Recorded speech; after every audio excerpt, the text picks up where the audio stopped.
Nilichaguliwa na watu maskini, nilichaguliwa na watu wenye shida, ambao shida zao siku zote zimekuwa hazishughulikiwi.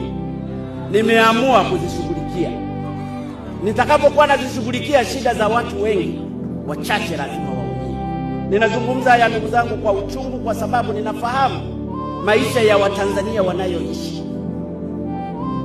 Ninafahamu maisha ya watu wa kawaida wanavyoishi. Mateso ni yao.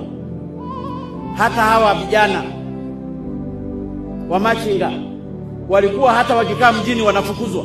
Nimesema hakuna kufukuzwa, mji na wao ni wao. Unamfukuza aende wapi? Mtengenezee mazingira ya kufanya biashara, ili siku moja naye atajirike badala ya kumfukuza. Uchumi haujengwi bila kuwasaidia wajenga uchumi.